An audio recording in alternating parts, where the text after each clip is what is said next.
Continuation. Friends, hello. We continue the series. Who will the oligarchs bet on in this year's Ukrainian presidential elections?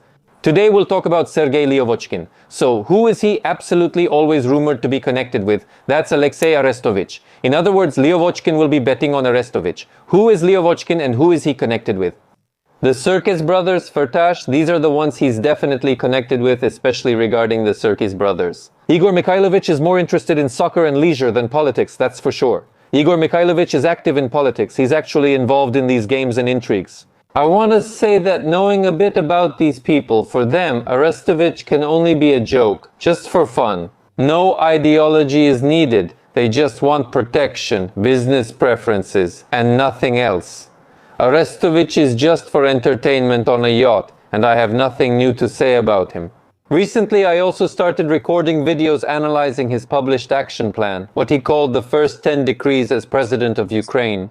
I don't want to record this video, I just lost interest. It's so dull, maybe I'll mention it briefly on a stream, but overall there's really nothing to talk about. The guy has changed his stance 365 times over the past 3 years, kept changing his point of view, wrote some kind of program that I completely tore apart, and it immediately showed in him. An amateur who understands little of what he discusses, mainly due to his complete lack of experience. This person is a professional talker. Besides being a pilot, a scout, a saboteur, an agent and all that, let's just leave all that aside right away. He's an actor. When someone tries to be everything, they end up being nothing. In my opinion, that's exactly it, since in this video I should somehow briefly cover the topic. We also discussed this and analyzed it with Patrick Mann here in Miami.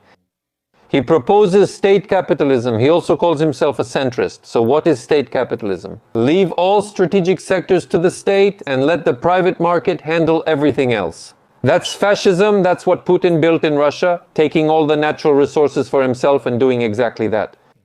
Everything else is small and medium businesses, but it's really Gazprom, Rosneft and other state enterprises investing in these medium businesses and moving money there. All those years, the regional authorities pushed this whole ideology on us too. They also always tried to build state capitalism, small and medium businesses. For them, it was too small, uninteresting, not enough money, they had different ambitions, they wanted to build an exact copy of Russia in Ukraine. Now Arestovich is proposing the same idea differently, using a new scare tactic. He mentions ideas of freedom in one context without specifics. As always, just like with taxes, he talks about a free economy without specifics. No numbers, no methodology, say which taxes will be the main ones and which won't. That's important. And on the other hand, he says, I'll call there. So, for this there will be the death penalty. For that there will be a trial without bail, without the right to get out. The court offers a phone call, telephone justice. He repeats, nonsense. I'll be like the guarantor of the Constitution, but in America, no person is the guarantor. Trump and Biden weren't. The Constitution itself is the guarantor. Because it's excellent, magnificent. I've already told 1,000 times, which amendments and articles of this Constitution protect themselves. Besides, the system of checks and balances here is the perfect system for democracy. And Alexei is suggesting again that someone will come and will definitely replace the bad Zelensky. Well, this is a joke. Everything we're discussing now is a joke. The good Arestovich will replace him and he'll do it. Well, tell people how you just keep feeding your hamsters more and more nonsense as the elections get closer.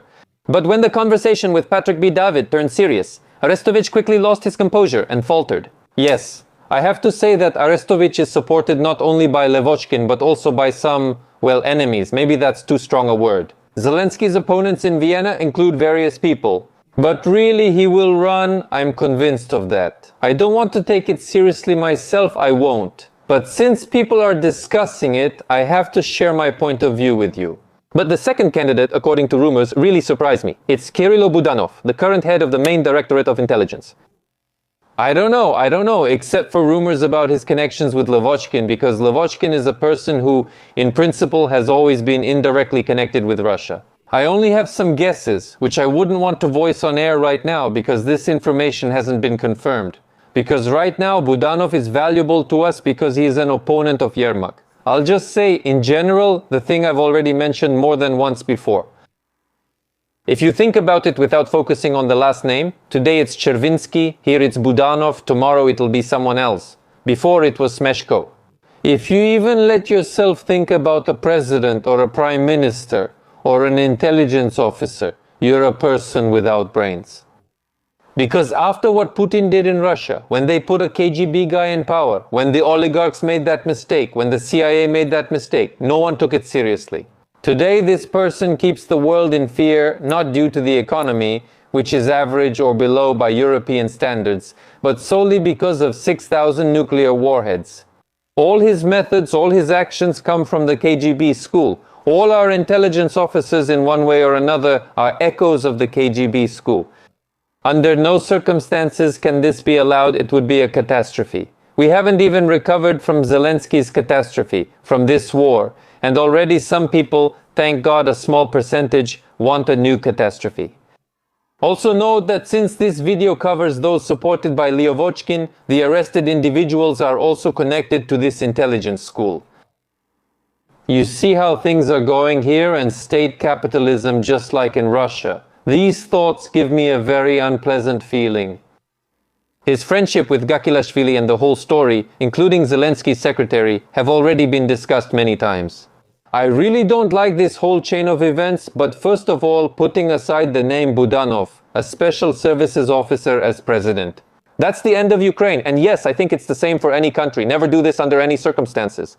Thank you to everyone who watched until the end. Please subscribe, like, hit the bell, and turn on all notifications so you don't miss the next part.